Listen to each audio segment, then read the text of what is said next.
여러분들 기도해 주셔서 워싱턴 지구촌 교회에서 집회 잘 마치고 왔습니다.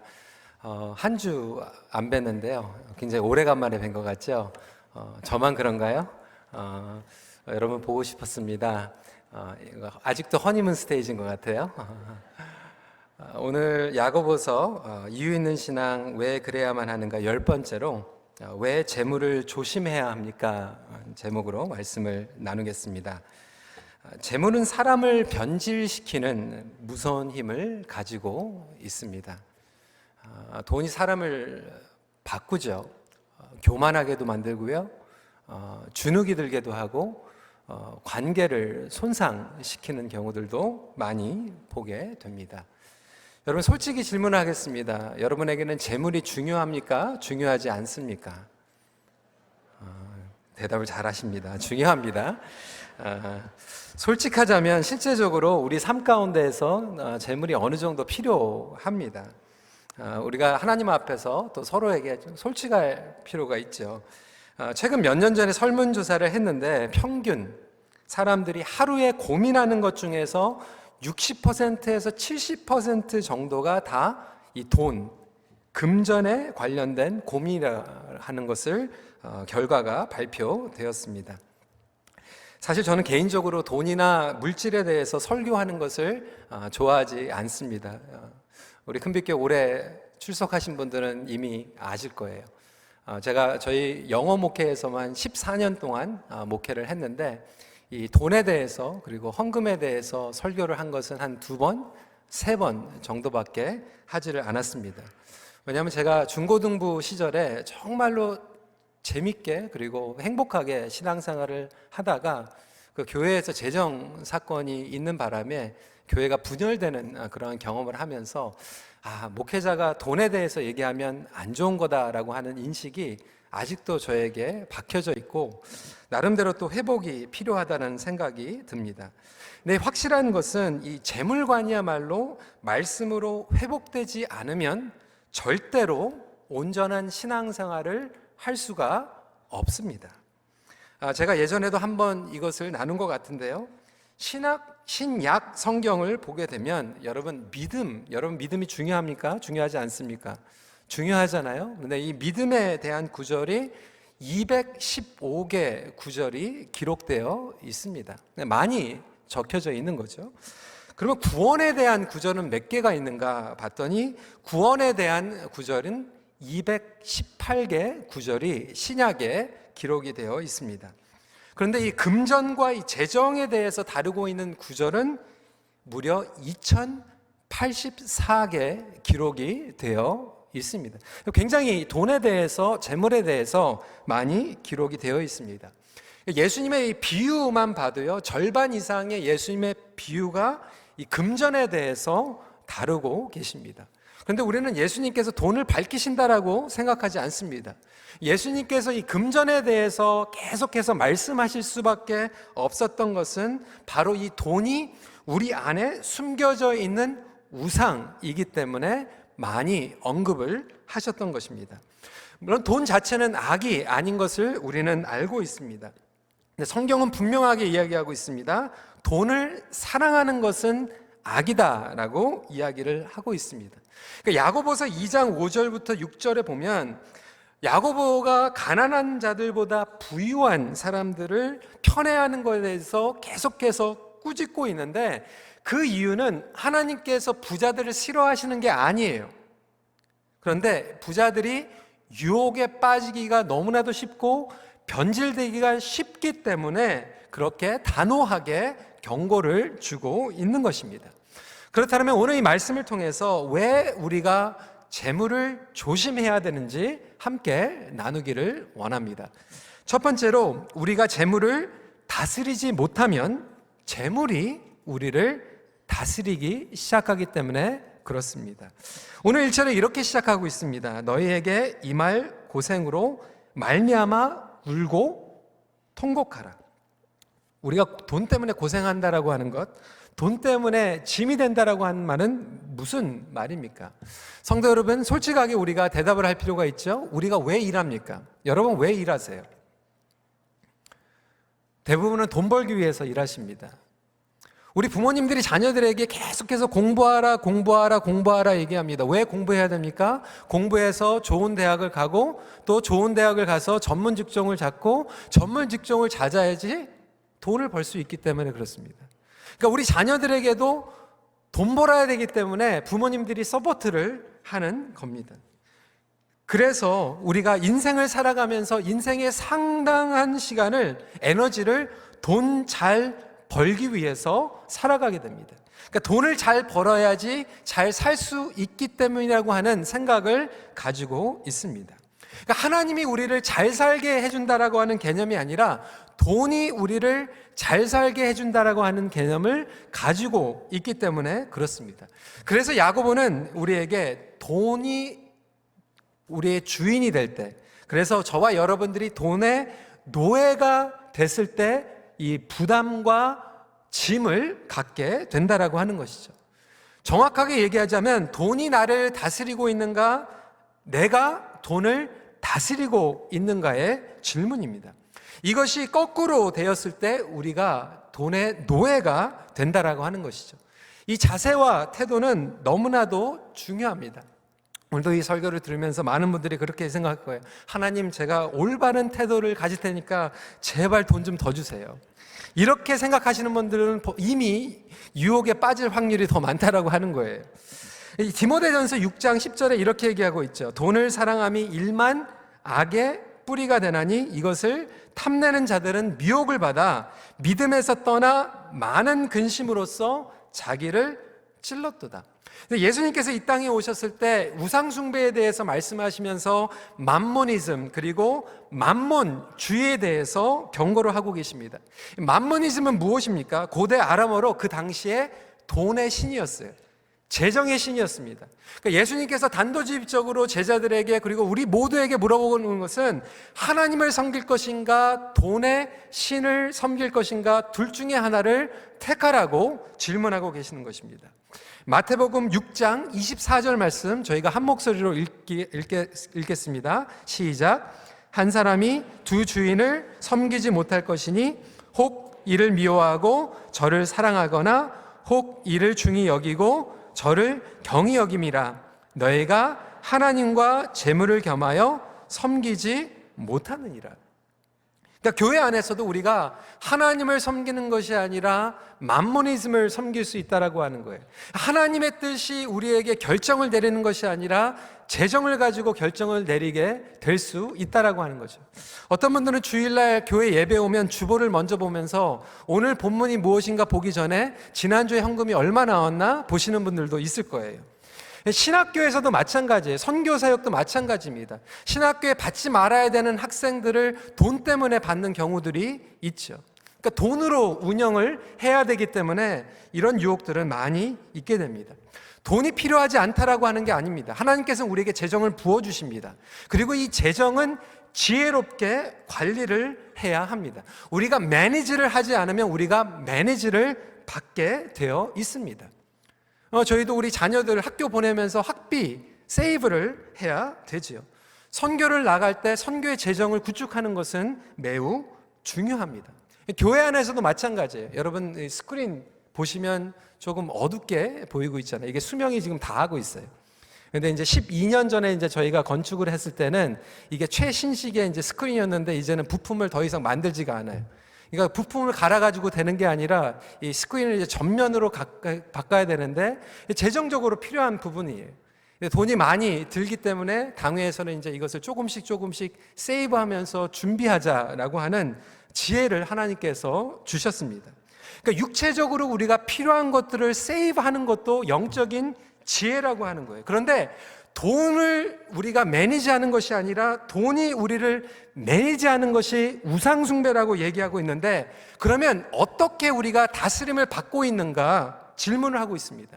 첫 번째로 이 돈이 우리의 정체성을 디파인 할 때 우리는 돈의 노예가 되는 거예요. 하나님께서 우리를 하나님의 형상으로 창조하셨어요. 우리는 고귀합니다. 하나님께서는 우리에게 사명을 주시고 우리를 구원해 주셨어요. 그런데 돈이 나의 정체성을 디파인 하기 시작하는 거죠. 내가 돈을 조금 더 벌면 있어 보이는 거예요. 막 교만해지고 잘 나가는 것 같은 거예요. 떵떵거리면서 살아가게 됩니다. 근데 내가 돈을 덜 벌게 되면 막 자존심이 상하고 내 존재감이 무너지는 것 같고, 옛날에는 인컴이 확실했는데 노년이 되면서 정말 사회적으로 정말 별 볼 일 없는 것 같은 이 잡이 시켜되지 않을 때, 나의 정체성이 하나님의 말씀으로 디파인 되는 것이 아니라 돈 때문에 디파인 되고 있다라고 하면 분명히 그 사람은 돈의 노예가 되고 있다라고 하는 증거입니다. 두 번째로, 하나님의 뜻 가운데 순종을 하는 것이 아니라 돈 때문에 순종을 할 것인가 말까를 결정하면 돈의 노예가 되는 것입니다. 저와 제 아내가 결혼을 하고 나서 유학을 가기로 결정을 했습니다. 학비가 터무니없이 모자랐어요. 사실상 돈을 세이브할 수 있는 저렴한 학교에 갈 수도 있겠죠. 근데 기도를 하는 가운데에서 하나님께서 우리 둘에게 확신을 주셨어요. 뱅크 어카운트에 돈은 있지는 않았지만 믿음으로 나아갔고 하나님께서 채워주셨어요. 저희가 돌아왔을 때 다운타운을 개척하면서도 우리 EM의 재정이 부족했습니다. 1년 동안 기도하면서 하나님께서 뜻이라고 주셨을 때 순종하며 나아갔더니 필요한 재정들을 하나님께서 채워주셨습니다. 성경에도 보면 이스라엘 백성들이 출애굽을 할 때 돈이 없었어요. 그 광야길을 가면서 음식도 필요했고 재물도 필요했고 견뎌내는 이 모든 리소스가 필요했을 때 이스라엘 백성들이 우리가 모아놓은 재물이 없기 때문에 가지고 있었던 노예 근성으로 하나님께 노하고 애굽에 있었다라면 평생 동안 애굽의 노예로 자리 잡고 있었을 거예요. 하지만 하나님께 기도하면서 결단하면서 나아갔을 때 오히려 하나님께서는 애굽의 사람들의 재물을 걷어가지고 이스라엘 백성들에게 주셨습니다. 느헤미야도 마찬가지였어요. 예루살렘의 무너진 성벽을 재건하라고 하는 사명을 주셨을 때 가지고 있었던 돈이 없었지만 기도하며 계획했더니 하나님은 오히려 바사 왕을 통해서 물질을 채워주시고 필요한 모든 것들을 통하여서 무너진 성벽이 완성되는 놀라운 역사가 있게 되었습니다. 성도 여러분, 성경에 보면요, 돈이 없었을 때 하나님의 뜻을 가지고 순종하며 나갔을 때도 하나님께서 놀라운 일을 베푸셨고, 돈이 많아도 하나님의 일을 순종하지 못하고 나가면 오히려 영적으로 타락하는 모습들을 보게 됩니다. 그러니까 하나님의 뜻 가운데서 움직이는 거예요. 그런데 어떤 경우에는 돈 때문에 움직여요. 직장을 결정할 때도 하나님께서 나에게 불러주신 그 제사장의 직분을 감당하기 위해서 있는 것이 아니라 돈 몇 푼 더 준다고 옮길 때, 제가 직장을 옮기는 게 잘못된다라고 말씀을 드리는 게 아니에요. 하나님의 뜻이면 옮길 수도 있겠죠. 근데 하나님의 뜻을 물어보는 것이 아니라 나에게 돌아오는 베네핏이 무엇인가, 나에게 오는 인컴이 얼마나 더 줄 것인가, 맷불 때문에 움직이고, 목회자도 마찬가지예요. 제가 만약에 다른 교회에서 돈 조금 더 준다고 옮긴다고 생각을 해보세요. 목회자뿐만이 아닙니다. 여러분, 저와 여러분들이 하나님께서 불러주신 제사장임을 믿으시길 바랍니다. 우리는 직장에서 제사장의 직분을 감당해야 합니다. 그럼에도 불구하고 우리는 이 돈 때문에 관계가 비틀려지고 관계가 변질되고 의를 상하는 그런 경험들을 하고 있지는 않습니까? 크레이그 힐 얼피츠는 그리스도의 재정 원칙에서 이렇게 얘기하고 있습니다. 하나님이 나의 공급자라면 돈은 하나님을 섬기는 데 있어야 할 나의 종이 되는 것이다. 그러나 돈이 나의 공급자라면 하나님은 나에게 돈을 얻게 하는 나의 종이 되는 것이다. 그렇다면 여러분은 어떠하십니까? 최근에 여러분들이 내린 중요한 결정들은 하나님의 뜻에 의해서 결정되었습니까? 아니면 돈 때문에 결정됐습니까? 그것이 바로 우리로 하여금 나는 하나님의 종인가? 돈의 종인가를 드러내고 있는 것이죠. 두 번째 포인트입니다. 재물이 아니라 복음이 우리를 잘 살게 해줍니다. 가끔 어르신들하고 대화를 나누면 자녀들의 얘기를 하죠. 어르신들 가운데 이렇게 얘기하시는 분들이 있어요. 목사님, 우리의 자녀들이 정말 잘 살아요. 문제는 교회를 안 다녀요. 여러분, 그 잘 사는 기준이 무엇입니까? 누가 잘 살게 해줍니까? 성도 여러분, 복음은 우리에게 이렇게 얘기합니다. 예수 믿으면 잘 살게 될 줄 믿으시기 바랍니다. 어떤 분들은 또 이거 기복신앙 아닌가? 예수 믿으면 잘 살아? 지금도 또 돈으로 생각하시는 거예요. 예수 믿으면 잘 산다고 하는 개념은 돈 많이 번다는 게 아니에요. 예수 믿으면 사명 따라 살기 때문에 잘 사는 거예요. 예수 믿으면 온전한 목적을 가지고 살아가기 때문에, 소명 따라 살아가기 때문에 잘 사는 거예요. 온전한 삶이라고 하는 것은 하나님의 목적을 완수하는 삶인 줄 믿으시기 바랍니다. 최근에 김동호 목사님, 한국에 계시는 목사님 쓰신 책 중에 깨끗한 부자라고 하는 책이 있죠. 근데 김동호 목사님께서 이렇게 얘기를 하고 있습니다. 오늘날 미국 교회도 마찬가지지만 특별히 한국 교회, 이 재물에 대해서 얘기를 할 때 복음주의의 사상을 가지고 보는 것이 아니라 기복신앙이든 유교적 사상을 가지고 바라보는데 문제가 있다라고 하는 거예요. 기복신앙은 뭐냐면 예수 믿으면 다 부자 된다예요. 예수 믿었더니 잘 살게 되더라. 헌금 냈더니 11조 꼬박꼬박 냈더니 하나님께서 물질적으로 더 채워주시더라. 여러분, 예수 믿으면 다 부자가 됩니까? 부자 아니신 분들은 예수 잘못 믿고 있는 것입니까? 그렇지 않습니다. 예수 잘 믿고 부자가 될 수도 있고요. 예수 잘 믿고 가난해질 수도 있어요. 될 수 있으면 예수 잘 믿고 부자가 됐기를 원하시겠죠. 근데 성경에 보니까 아브라함 같은 경우, 요셉과 같은 경우, 야곱과 같은 경우, 다윗과 같은 경우 하나님을 잘 경외하고 부자가 되었어요. 세례 요한이나 엘리야 같이 하나님을 잘 믿으면서 가난하게 또 검소하게 산 인물들도 있습니다. 하나님의 뜻과 우리가 부자가 되고 가난하는 것은 기복사상으로 연결할 필요가 없다라고 하는 거죠. 여러분, 이 돈이 녹슨다라는 게 무슨 뜻입니까? 은행에 집어넣으면 녹은 안 씁니다. 근데 제가 목회를 하면서 수많은 사람들을 만났어요. 있는 사람도 만나고 없는 사람도 만났고요. 그런데요, 가만 보니까요, 이거는 진리는 아닙니다. 근데 제가 10중 8구 경험한 거예요. 돈 없는 사람은요, 돈 없다고 얘기 안 하더라고요. 자존심이 상해서. 그냥 하나님께 부르짖고 기도하지, 돈 없는 사람은 돈 없다고 얘기 안 해요. 그런데 항상 다른 사람들보다 돈 좀 있는다고 하는 사람들이 항상 돈 없다고 그래요. 돈 없어, 돈 없어, 모자라, 모자라. 왜 그렇습니까? 마음이 녹이 슬기 시작해서. 모아두면 결국 우리를 썩게 만듭니다. 썩지 않으려면 유통해야 합니다. 온전하게 유통한다라고 하는 의미는 무엇입니까? 여러분, 헌금 잘 내는 게 유통하는 게 아니에요. 목적이 분명하게 올바로 벌고 올바로 유통시키는 거죠. 여러분, 아무리 여러분들 비즈니스가 돈 많이 이익을 남겨가지고 헌금을 많이 한다고 해도 여러분 회사에서 이윤을 남기기 위해서, 마진을 남기기 위해서 제3국가에서 아이들 막 차일드 레이버 해가지고 인권을 착취해가지고 돈 벌고 그걸로 하나님 앞에 11조 드리는 게 커미션입니까? 절대로 안 그래요. 하나님께서 기뻐하지 않으세요.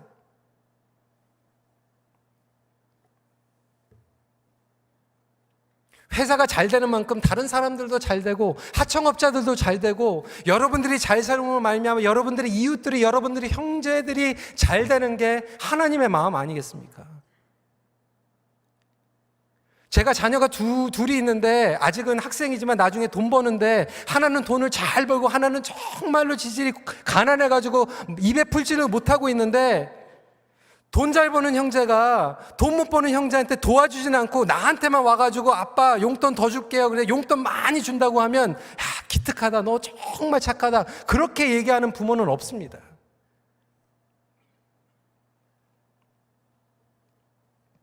여러분, 인간의 죄성이요 얼마나 무서운지 캐나다의 5%가 이 캐나다의 90%의 부를 다 가지고 있어요. 사회주의 국가에서. 공산주의는 납니까? 여러분, 평양에 가보니까요 1%가 멀세이리 벤츠 다 타고 다녀요. 99%의 부를 1%가 다 누리고 있어요. 자본주의도 사회주의도 공산주의도 문제 해결이 아니라 인간의 죄, 인간의 욕망, 이 돈 때문에 성매매가 일어나고요, 이 돈 때문에 마약 밀수가 일어나고요, 이 돈 때문에 스캔들이 일어나는 거 아닙니까? 오전 4절 말씀에 보라, 너희 밭에서 추수한 품꾼에게 주지 아니한 삭이 소리 지르며 그 추수한 자의 우는 소리가 만군의 주의 귀에 들렸느니라. 다른 사람들에게 유통해야 될 것들을 혼자 갖고 그러니까 하나님께 헌금 더 한다고 해서 하나님께서 기뻐하지 않으세요. 근데 이렇게 얘기했더니 어떤 분들은 맞아, 헌금할 필요 없어, 11조 낼 필요 없어, 신약에 보니까 11조 없어. 여러분, 성경에 보면요, 11조는 그냥 미니멈이라서 율법으로 생각하지 말고, 신약에 보면요, 사도행전에 보니까 11조 냈다는 기록은 없는데 땅을 팔고요, 집을 팔고요, 모든 것들을 다 드렸다고 얘기하고 있어요.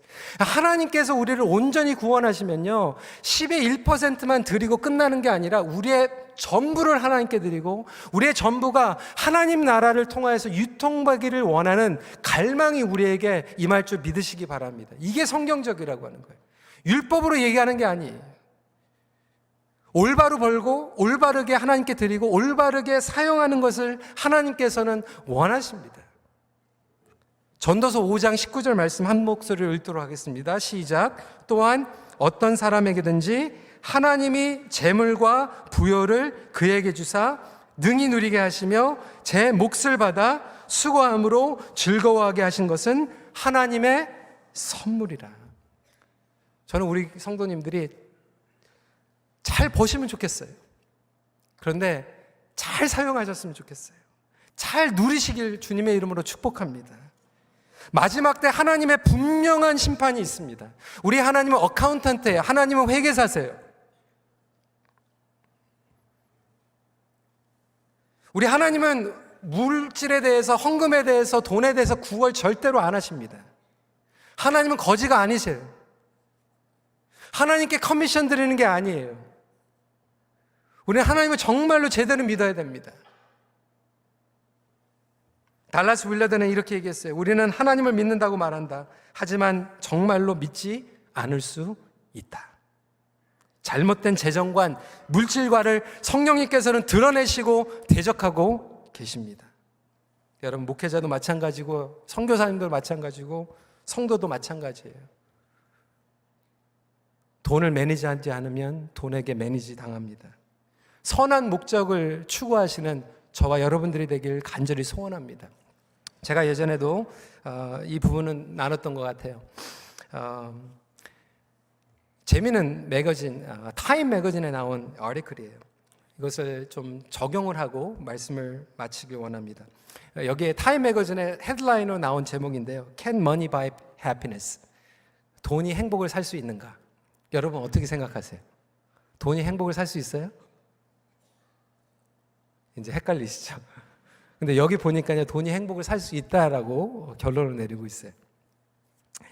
하버드 대학교의 댄 길버트라고 하는 교수님이 2014년도에 10월 달에 발표한 결과인데, 돈이 행복을 살 수 있다. 5가지로 정리를 해놨습니다. 첫 번째는 이렇게 얘기하는 거예요. Buy moments, not stuff. 무슨 얘기냐면 물건을 사지 말고 순간을 사라는 거예요. 물건을 사면요, 그때는 좋아요. 그런데 며칠 지나면 더 좋은 거를 우리는 원하게 됩니다. 끝이 없다라고 하는 건데, 그것을 가지고 물건을 사는 게 아니라 순간을 사라고 하는 거예요. 그 순간은 평생 간다라고 하는 거예요. 평생. 오래 간다라고 하는 거예요. 그러니까 가족들이 물건을 막 자녀들 사주면 자녀들은 스포일 되거든요. 근데 오히려 그 돈을 가지고 자녀들과 여행을 가는 거예요. 소중한 경험들을 만드는 거예요. 그러면 그 기억은 평생 행복으로 남게 된다라고 하는 거예요. 몇 주 전에 제 생일이었습니다. 제가 이거 광고를 하는 게 여러분들 죄책감을 드리려고 이런 것도 아니고 그냥 웃자고 하는 거지만 근데 제 생일인데 우리 사역자들이 이렇게 선물을 줬어요. 너무 미안하잖아요. 그래가지고 그걸 가지고 제가 지난주에 한턱을 냈어요. 삼겹살 파티를 했습니다. 온 교회에 그냥 아름다운 향기가 막 나면서 일주일 내내 사역자들이 너무 행복해하는 거예요. 그 행복한 모습을 보면서 저도 너무 행복한 거예요. 그런 생각이 들었어요.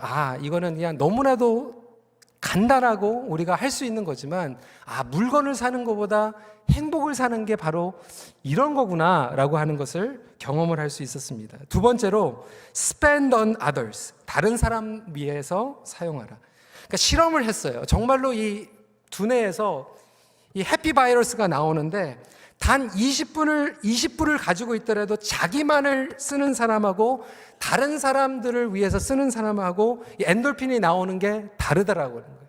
행복 지수가, 건강 지수가 다르다라고 하는 사이언스 연구 결과가 나왔습니다. 세 번째로 buy small splurges. 작은 베푸름을 자주 하라. 그러니까 비싸고 사치스러운 것은 처음에 굉장히 귀한 것 같은데 시간이 지나면 결국은 소모품, 감사하는 마음도 사라진다라고 하는 거예요. 그런데 그거보다 오히려 조그만 거. 여러분 아내들에게도 이렇게 조그만 핀, 뭐 이런 것들을 오히려 더 자주 하면서 여보 사랑해. 그러면 행복이 더 많이 쌓여간다라고 나와 있는데 오늘 1부 때 이거 얘기했더니 전혀 아멘이 안 나오더라고요. 네 번째로 buy what you like. 진짜 기쁜 일, 좋아하는 일에 사용하라. 이게 뭐냐면 다른 사람들 의식하고 따라가지 말라는 거예요. 옆집에서 뭐 샀다고, 옆집에서 큰 집으로 이사 갔다고, 옆집에서 무슨 자동차 산다고 따라가지 말고 우리에게 만족을 주는 것을 우리대로 살아가라는, 이건 물론 타임 매거진이니까 이렇게 얘기를 하겠죠. 마지막 포인트입니다. Spend with others. 똑같은 얘기예요. 다른 사람과 함께 쓰라. 다른 사람과 함께 쓰는 사람이 더 행복하다라고 하는 거죠. 아무튼 이 통계들을 보면서 제가 느낀 것은 뭐냐면, 야, 여기에도 보니까 성경적인 법칙이 숨겨져 있다. 이 얘기 뭐냐면 옳은 목적을 가지고 우리에게 주신 재물을 유통할 때 하나님께서 우리에게 행복과 기쁨과 감사와 보람을 주신다라고 하는 거예요. 성도 여러분, 말씀을 정리합니다. 하나님께서 부어주시는 것들을 온전한 믿음과 지혜로 관리하시며 사명을 잘 감당하시길 주님의 이름으로 축원합니다. 지혜를 얻고 우리가 이 관리하지 못하면 거꾸로 돼서 우리가 관리받고 재물의 노예가 됩니다. 여러분, 왜 일하세요? 왜 공부시키세요? 하나님의 마음은 내가 책임져 주겠다, 내가 너와 함께 하겠다라고 말씀하고 있어요. 더 이상 우상숭배하는 것이 아니라 돈 때문에 맘모니즘에 빠져가지고 네 평생 일 돈 하면서 살아가는 것이 아니라 복음 때문에 복음께서 주시는 그 사명 가운데에서 사명을 완수할 수 있는 저와 여러분들이 되길 간절히 우리 하나님께서는 원하고 계십니다. 오직 복음과 사명만이 변질된 우리의 모습을 본질로 회복시키십니다. 기도하겠습니다.